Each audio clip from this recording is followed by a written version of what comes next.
Welcome back, everyone. We are live on YouTube and LinkedIn, bringing you yet another exciting episode of the Top Innovator Series. This is where we dive into proven leadership ideas, game-changing strategies, and the brilliant minds behind them. I'm Joseph Martins, and I'm thrilled to introduce our guest today. With us today is Daniel Olshansky. Daniel is the CTO at Grove, an open marketplace for APIs. Before that, he held tech leadership roles at several other companies, including Waymo and Magic Leap. And we're thrilled to have him with us today. Daniel, it's a pleasure to have you here.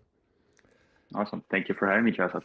Really excited to be here, talk about my story, my history, and then some of the tech leadership lessons that I've gained along the way. That's exactly the topic, Daniel. Awesome. So you're clearly successful in your journey, and we'd love to talk about what drives that success. So when you reflect on your own journey, what do you think are some of the ingredients for your success? So what I'll say is the tech side of things is always kind of really fun and really easy. Right before we started this conversation, you mentioned the technical people really like to nerd out. But when it comes to looking for feedback from my peers, looking for kind of comparing notes with my friends and executives of other companies, I would say it's like the EQ side rather than IQ side that becomes really, really difficult and complex. Because to build a culture, to build a team, to build a company that goes beyond just the tech, it's the emotional side and the effectiveness of how the team collaborates on a day-to-day basis. And there's really no right way of doing things. There's many different right ways of doing things and many wrong ways of doing things. And that's what makes it hard. And also that's what makes it fun, and that's what makes it interesting. So I think, go ahead. So tell me, what makes it hard on a personal level, right? So I get it, more ambiguity, more complexity, fuzzy, not black and white, and so on. What makes it difficult on a personal level? Yeah, so I'll answer that question in a moment, and I'll answer that question with a mantra that I created for myself. Okay. So a mantra that I created for myself is that every mantra has a counter mantra. And the way that goes is, you might have heard all of this advice. It's all about product, or revenue, or growth, or effectiveness. Like you can hear there's all these, bite-sized level of advices that are applicable at a specific point in time, at a specific instance, at a specific situation, circumstance. And what makes it hard on a personal level is knowing which one to use at the appropriate time. And it's also that self-reflection of, am I using the wrong tool today? Okay. So the way I often like to think about it is, we have expertise, which is kind of technical expertise that you learn on the job in education, on the side in the evenings. And then there's experience. And experience is kind of building up your toolbox, but then leadership is knowing which tool to use. So you can have a really big toolbox, but if you're just using the same one every single time, then that's not leadership. That's very mechanical. And so personally, the thing that makes it really hard is you build up this toolbox and you're thinking, should I be using this one or this one? For example, sometimes you want to let your engineering team have no meetings at all. Like everyone, sometimes you need to let people have 3 days in a cave and not push them and let them think. Other times you might need to push the team more, or you just need the team to collaborate together. And finding that balance of, we need to have daily stand-ups for 3 weeks straight, or we need to have a week off across the entire company. Or, we actually need to be on a call the entire day, like in a war room until this is done. That's going to push people in different directions. There's business impacts, things come up, there's emotional aspects. You got to take people's energy into consideration, including your own, because they're kind of not feeding off of your energy as a leader, but they're looking for you for leadership and direction. And if your energy goes lower, so does everybody else's. And it's finding that balance, finding the tool to use. And personally, maybe I overthink it sometimes, but in my head, I'm always like, am I using the right tool right now? Should I change? Am I changing too fast?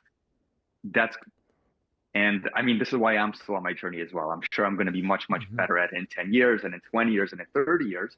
And this is why I think actually leadership is one of those things that you only get better at. You know, athletes, when you're 80, you're not going to be as good of an athlete as when you're 20. Maybe even if you need to make a scientific innovation of some sort, they say that, you know, scientific breakthroughs are done by people in their 20s and their 30s. But I think, you know, a 200-year-old leader, once we reach that stage of being able to live that long, is you know, as long as you're in a good state of mind, I'd argue you'd be a better leader than in your 50s and 60s, 70s, and 80s, simply because your toolbox is bigger, but you also know which tool to use and for how long to use it. Yeah. So that's kind of how I think about it. So when you mentioned it at first, every mantra has a counter mantra. My initial thought was this sounds like Newton's third law or something like that. And we're talking about opposing forces. And that's not what you meant. And that's interesting, right? You have the whole toolbox available to it. So I'm curious now, how do you decide? How do you decide what the right tool is? When is the time to switch? Talk a little bit about the decision process. And if it's just gut feeling, that's good as well, right? So I don't want to overanalyze something that might just be instinct. Yeah, I think that's a really good question. One day I'm going to have the right answer to it, and I'll let you know. Get another call. Okay. But on a serious note, I think a lot of, like, I've heard this many times, but many other leaders have said that you got to trust your gut and you got to trust your intuition, and that's a really big part of it. So you do need to trust your gut. You do need to trust your intuition. You can't overthink it, but then you got to reflect on it. So the way I go about it is I trust myself and my experience and expertise enough to make a good decision at any moment in time that day. But then when the day ends, I go on a walk and I reflect on it. So then when the next morning starts, I'm like, did I make a good decision today? And if we had some sort of result, and if I can tell that the energy on the team was elevated or there was some sort of outcome, I might do the same thing tomorrow. But if I see that everybody was stalled and the team's energy went down, then I start, you know, maybe sitting down or walking or writing and thinking, I'm going to use a different tool tomorrow. But at that moment, you can't really overthink it. You just got to go with something and know that there's a 50-50 chance that you'll be wrong. And as long as you're right 51% of the time and wrong 49% of the time, you're still going to trend in the right direction in the long term. Yeah, I like that. Right? Yeah, very cool. Let me take a completely different look at your leadership journey. I'm sure you had many mentors, trusted advisors, people who were along your side on your professional journey. Talk to me about some of the advice that they gave you, and especially the advice that really resonated, that stuck with you, that you think is important to you. That's a fun question. There are two people that come to mind immediately, and they were actually in my earlier engineering journey, not even as a leader, but more so as an engineer. But I'm gonna touch on a few different people. So this is funny. In 2012, on my first day as an intern at Twitter, my manager told me, "You're gonna be reading more code than you write in your career." And as an intern, as a 19-year-old intern, I was thinking, I don't believe you. It's all about writing code. A few years later, you realize, oh, he was so right. And in an AI-enabled world where, you know, we get AIs to write a lot more code, it's even more true. And I think back to what his name is Ryan Perry. I think back to what he told me many, many times. And it just comes back to me, especially as AI progresses more and more, writing more code for us. I think that's one. Another one, there's this individual named Yoshi. He was Twitter's most tenured employee. He's a very undercover architect. He worked there for almost 12 years. And he was my mentor who really taught me what it means from being an engineer to being an architect of a system. And we really sat down many times, kind of architected Twitter's gift service, some of their other databases on their systems. And he never said anything, but he showed me what it means to think deeply. And I do think to that every once in a while as well. And it just meant, you know, sometimes you got to move fast and break things. Sometimes you got to really take a step back and think deeply about the problem before you do anything. So it's that balance. It's those tools and toolboxes and balancing the two. So say a bit more. I'm intrigued about what you said there, what it means to think deeply. Say a bit more about that. What does it mean? Is that something you can encapsulate easily in a few sentences? What it means to think deeply is figuring out if the problem figuring out what problem you really need to solve and whether you should or shouldn't be solving it.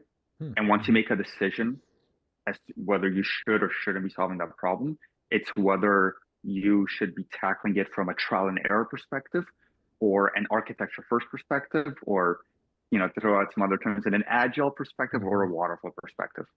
And again, this comes with gut and intuition. So when there's a lot of recency bias whenever you work in a certain environment. So if you spent a decade in a big company, you might bias to waterfall.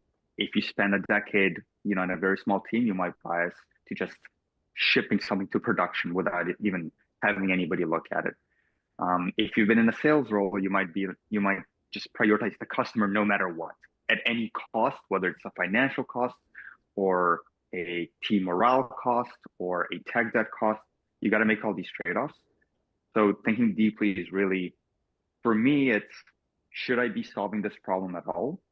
Is step one. And when I decide whether I should or shouldn't be solving that problem, it's how do I want to approach this problem with the team? Got it.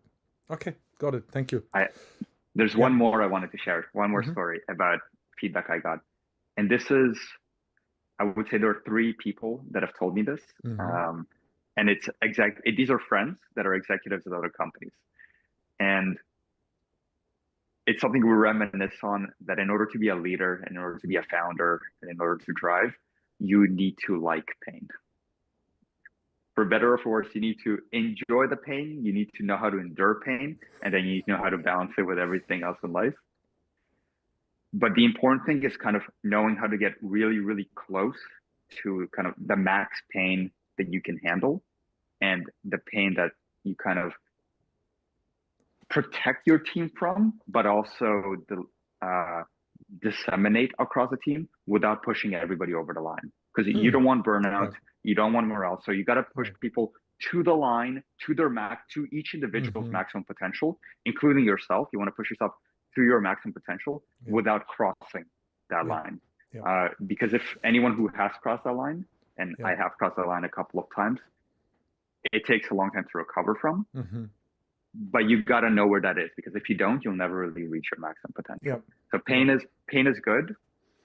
And I'm gonna quote Ray Dalio, because I was listening to him this morning on the CEO of a Diary podcast. He said that growth is pain and reflection. So you push yourself to the line, you reflect on it, and then that's how you grow afterwards. And then it really resonated. Nice. Yeah.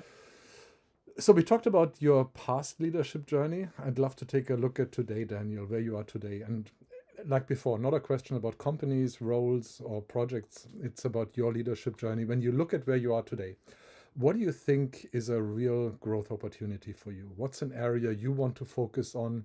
What's an area where you feel this is an area where I can find my next level? That's a good question. I think a place where I can really upgrade myself right now is not just being a leader within my company, but being a leader within the community. Because the way you really achieve big impact is by inspiring people. You can lead people within your company, you can inspire people within an industry. And once you get to a certain stage, you inspire people across the entire world. So when it's your team and you know each other and you know how you work, it's easier. You get on a call, you make a decision, and then you get everybody pumped up. Our company right now, we also have an ecosystem and community around it.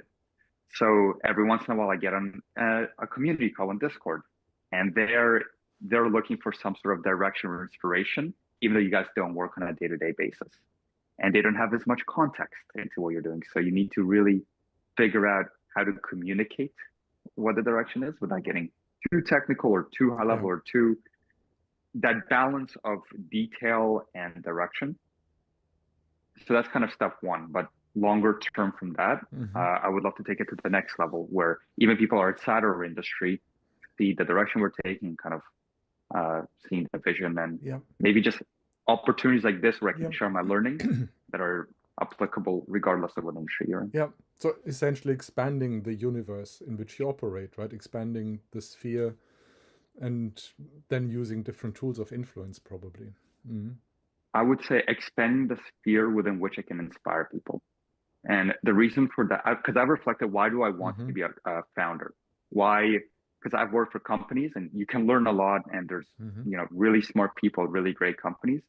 But when I have free time, what do? I read books about founders. I listen to podcasts by founders, present or past, right? Because those ideas and those people and their movements and what they change inspires me to do more, inspires me to do something bigger than myself. So maybe even in 200 years when I'm not around, someone will be listening to a podcast about a company or a product that I started, and it makes me excited to think that there's a generation of company or a brand or an action that inspires someone who's the grandchild of a grandchild of a grandchild that's going to be born, hundreds of years from now. That's a neat horizon. I love the time horizon there. Very, very cool. Yeah. Long-term thinking. Because short-term execution, long-term thinking. Because sometimes people have the focus on the next quarterly results, right? And especially in a corporate context, a lot of the focus is there, and there is nothing lasting in there often, right? There's nothing.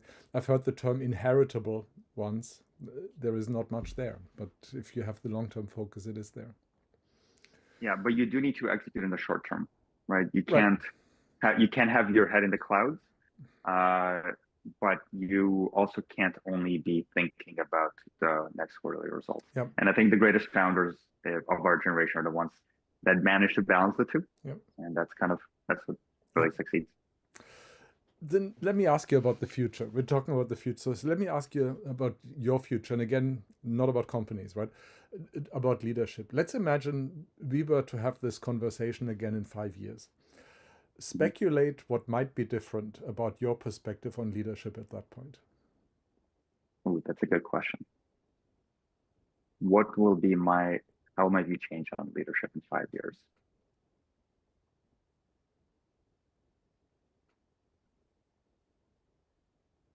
So something I think about is whenever I write blog posts or whenever I write in my personal journal, my goal is always one of my goals is to inspire my future self. So that if today I were to listen to a podcast we do 5 years from now, I want today's Daniel to think, man, that guy knows what he's doing. So I don't know if I have an exact answer for how my view on leadership will change. What I know is I'll have more experience leading bigger teams. So right now I have a relatively small team. I haven't led a team big enough where I have managers managing managers. I have led teams where I manage a handful or a dozen of ICs.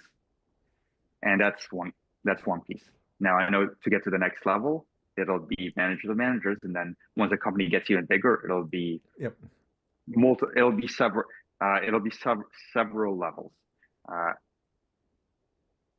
I obviously want to minimize those levels. I don't have a goal of how big of an org, but it has to be the right size for whatever problem we're solving there.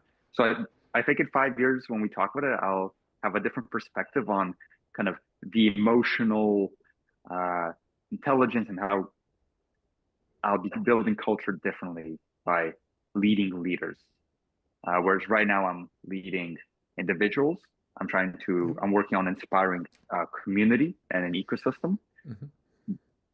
But I feel like we can do so much. I feel like I can do so much more. Especially over the next 5 years.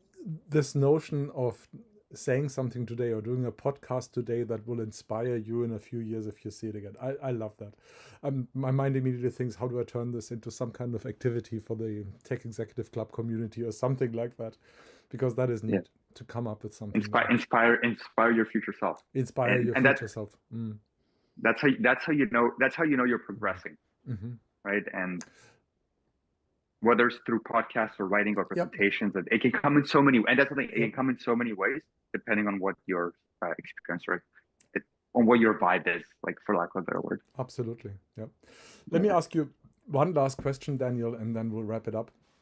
If you had a magic wand and you look at your peers, you look at other tech executives, and there's one thing you can change about how they typically lead, what change would you make? Okay, if I had a magic wand and I can change about how I or other leaders operate. How many tech leaders operate. Yeah. And I know we're stereotyping, but let's just do it anyway for the fun of the conversation. Yeah. Give me one moment to think about it. Mm-hmm.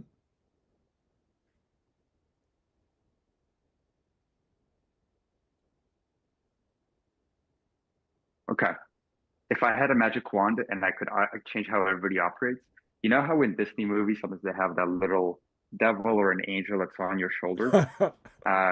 So if I had a magic wand, I would love someone that would always be giving you very concrete feedback on what you're doing well and where you can be improving as a leader.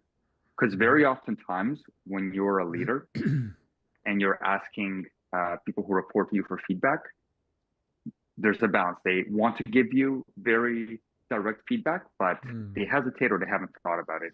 If it's your peer, they might not have a full context into what you're doing day to day and how you operate with the people around you, or with customers, or reports, or the community. So they can only give you so much feedback. And I found that the best feedback that I get is through multiple conversations, both internally and outside of the org, and it takes time. But if I could just always have someone tell me, you're pushing too hard on this person, you're not pushing enough, you're spending too much time here, or you're not spending enough time there. Someone who's always there, kind of giving you constant feedback so that you can always improve and catch your errors earlier rather than later. I think that would go a long way. And that way, you're not only building a better product, a better culture, you're also going to be kind of nicer, more influential, and kind of more inspiring to everyone around you. So really constant feedback. And I think we'll be there, actually. I don't need a magic wand. We have AI.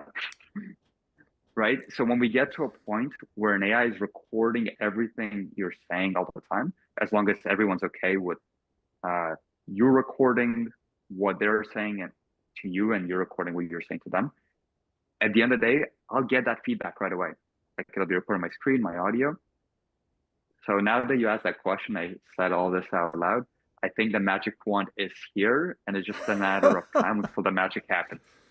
Fascinating. Yeah. And I like the image of the little devil and the little angel sitting on the shoulders and just speaking to you all the time. And it shortens the feedback loop, and the reflection is improved then. Yeah, 100%. Daniel, it's been a real pleasure having you on the conversation. Thank you so much for being here. Many things that will stick with me, many highlights here. Thank you so much for that, Daniel. I love it. Thanks for having me. To everyone else out there, please remember to share, like, and subscribe. And most importantly, join us again for the next episode of the TAP Innovator Series. And until then, keep your brain cells active.